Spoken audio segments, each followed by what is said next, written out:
আজি আমালোক এই ভিডিঅ'টোত বহুত গুৰুত্বপূৰ্ণ এটা বিষয়ক লৈ আলোচনা কৰিম। তোমালোক বেছি দেৰি নকৰি ভিডিঅ'টো আৰম্ভ কৰি আছোঁ। আমাৰ বিষয়বস্তুটো হ'ব লাগিছে প্ৰেম অৰ্থাৎ লাভ। What is love? আৰু ভাল পালে বা প্ৰেমত পৰিলে কি কেৰিয়াৰ একেবাৰে নষ্ট? প্ৰেম কৰিলে মেট্ৰিক পৰীক্ষাৰ ৰেজাল্ট ভাল হ'ব নে নাই? মই বিবেচনা কৰা মতে বহুতো ছাত্ৰ ছাত্ৰীয়ে হয়তো প্ৰেমত পৰিছে আৰু এই প্ৰেমক লৈ তেওঁলোকে বহুত প্ৰব্লেমত পৰি আছে।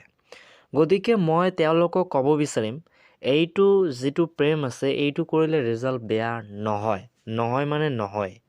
কাৰণ যিবোৰ ল'ৰা ছোৱালীৰ প্ৰেম নকৰাকৈ ৰিজাল্টটো বেয়া হৈছে তেওঁৰ কাৰণটো ক'ত আহিব? তেওঁতো প্ৰেম কৰা নাই, গতিকে তেওঁৰ ৰিজাল্টটো বেয়া হ'ল কিয়? সেইবোৰ বাদ দিয়া। এতিয়া ধৰি লোৱা তুমি ৰিলেশ্যনত আছা, গতিকে এতিয়া তোমাৰ কৰা উচিতনো কি? ব্ৰেকআপ কৰা উচিত নহয়। ব্ৰেকআপ কৰাৰ কোনো দৰকাৰে নাই। প্ৰেম কৰিলে সমূহ ডিপেণ্ড কৰে তোমাৰ আণ্ডাৰষ্টেণ্ডিঙত। যদি এই তুমি ধৰা ৰিলেশ্যনশ্বিপত আছা বাবে তুমি যদি গোটেই দিনে কথা পাতি থাকা তেন্তে কি হ'ব? তেন্তে ৰিজাল্টটো বেয়া হ'ব। এইটো আমালোক সকলোৱে জানোৱে। যদি গোটেই দিনে কথা পাতি থাকা তেন্তেতো ৰিজাল্ট বেয়া হ'বই, এইটো সঁচাকৈয়ে। গতিকে সেইটো প্ৰেমৰ দোষ নহয়, সেইটো তোমাৰ নিজেৰ দোষ।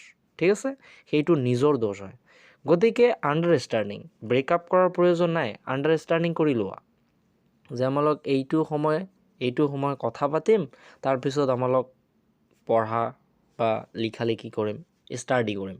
এনেকুৱা ভাবি লোৱা, এনেকুৱা আণ্ডাৰষ্টেণ্ডিং আনা, তেতিয়াহ'লে দেখিবা ভাল পোৱা জেগাত আছে, তোমাৰ পঢ়াৰ জেগাত আছে। এনেকৈ আণ্ডাৰষ্টেণ্ডিং কৰি লোৱা, দেখিবা সকলোবোৰ একেবাৰে ভালকৈ চলিব। যিবোৰ ৰিলেশ্যনশ্বিপত আছা মই তেওঁলোকক এটা কথাই ক'ব বিচাৰিম, আজি যদি মই ইয়াত ফেচ ৰিভিল কৰিব পাৰিলোহেঁতেন বা কাৰোবাক দেখাব পাৰিলোহেঁতেন, মোৰ এজন বহুত চিনাকি মানুহ আছে, তেওঁ ক্লাছ 7 বা 8ত মই পাহৰি গ'লোঁ, 7 বা 8ত বিয়া পাতি তেওঁ এতিয়া প্ৰিন্সিপাল পষ্টত আছে। একেবাৰে বহুত ডিগ্ৰী লৈছে। গতিকে তেওঁ কেনেকৈ ল'ল? তেওঁতো ৰিলেশ্যনশ্বিপত, বিয়া মানে ৰিলেশ্যনশ্বিপে ধৰা ক্লাছ 8ৰ কথা বা 7ৰ কথা, মে বি ক্লাছ 8 বা 7 হ'ব। ঠিক আছে? গতিকে সেই মানুহজন যদি পাইছে, কিন্তু তুমি কিয় নোৱাৰিবা? ৰিলেশ্যনশ্বিপত থাকিও বহুত ভাল ৰিজাল্ট কৰাটো সম্ভৱ। কাৰণ আমালোকক জানিব লাগিব যে এই সময়খিনিত আমালোক কি কৰিব লাগে। তুমি কথা পাতা, ৰিলেশ্যনশ্বিপত আছা, কি ইমান বড় কথা? থাকিব পাৰে, ৰিলেশ্যনশ্বিপ কৰিব পাৰে। আৰু এইটো বয়সত যদি ৰিলেশ্যনশ্বিপ নকৰা, কোনটো বয়সত ৰিলেশ্যনশ্বিপ কৰিবা? হয়তো বহুতৰে নাই, হয়তো বহুতৰে আছে। যিবোৰ আছে ভাল কথা। ৰিলেশ্যনশ্বিপৰ ঠাইত ৰাখা আৰু পঢ়াৰ ঠাইত ৰাখা। ৰাতি হ'লে টেবুলত যেতিয়া তাৰ লগত কথা ক'ব মন যাব কথা ক'বা। যদি তুমি একেবাৰে গোটেই দিন ৰাতি কথা পাতিয়ে থাকা তেনেহ'লেতো ৰিজাল্টটো বেয়া হ'বই, এইটো নিশ্চিত একেবাৰে। গতিকে ৰিলেশ্যনশ্বিপত থকা বুলি কোনো ডিপ্ৰেশ্যনত যোৱাৰ প্ৰয়োজন নাই যে আমাৰ ৰিজাল্টটো বেয়া হ'ব। ৰিজাল্টটো বেয়া নহয়। ৰিলেশ্যনশ্বিপত থাকিও বহুত ভাল ৰিজাল্ট কৰাটো সম্ভৱ। এইটো গেৰাণ্টি মই দিওঁ।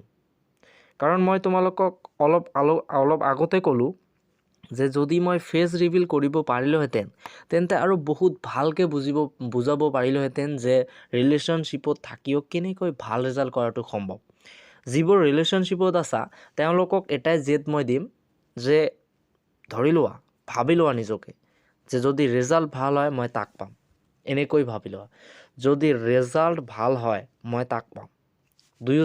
দুয়োজনে এনেকৈ ভাবি লোৱা আৰু দুয়োজনে প্ৰায় এইটো কথাই ক'বা, যদি মোৰ ৰিজাল্ট ভাল হয় বা আমাৰ ৰিজাল্ট ভাল হয় তেন্তে আমালোক দুয়োজনক পাম, এইটো গেৰাণ্টি, এইটো শিয়'ৰ।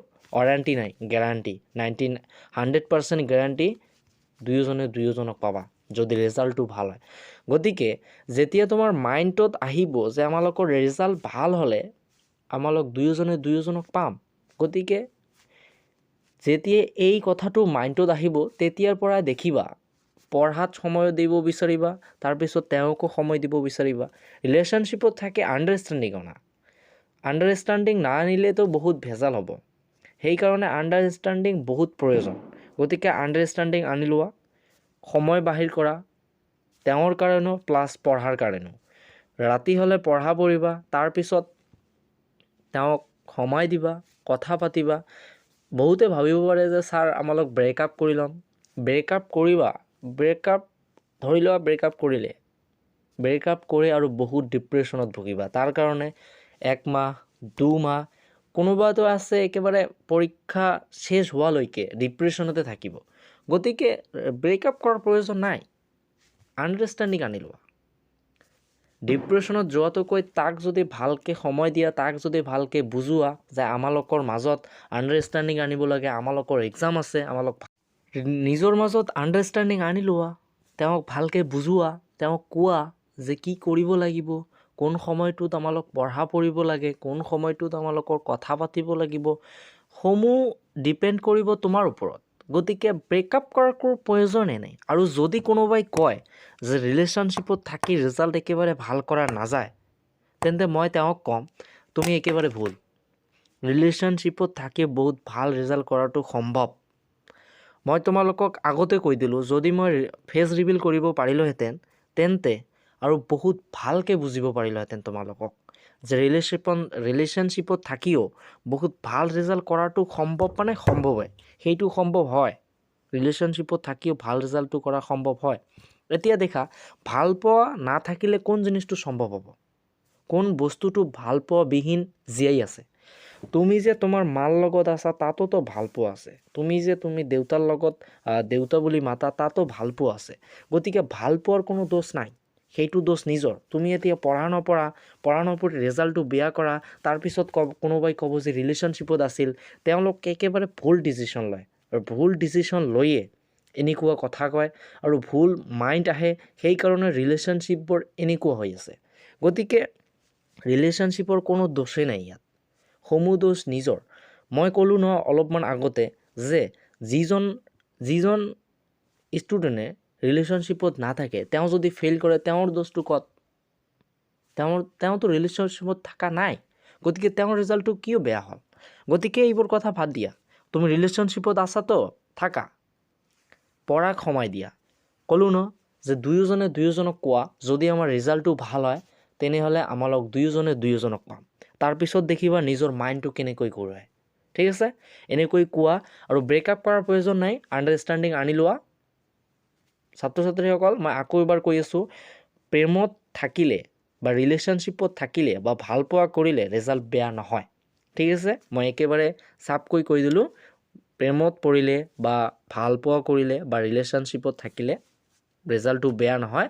সমূহ তোমাৰ নিজৰ ওপৰত ডিপেণ্ড কৰে। আৰু আণ্ডাৰষ্টেণ্ডিং আনি লোৱা, পঢ়াৰ সময়ত পঢ়া, কথা কোৱাৰ সময়ত কথা কোৱা, মানে সময়টো ভালকৈ দিয়া আৰু দুয়োজনকে। গতিকে ছাত্ৰ ছাত্ৰীসকল, আজিৰ ভিডিঅ'টো আমালোক ইয়াতে সমাপ্ত কৰিব বিচাৰিছোঁ। আৰু যদি লাগে তেন্তে মোক কমেণ্ট কৰিব, মই বুজাই দিম। ঠিক আছে।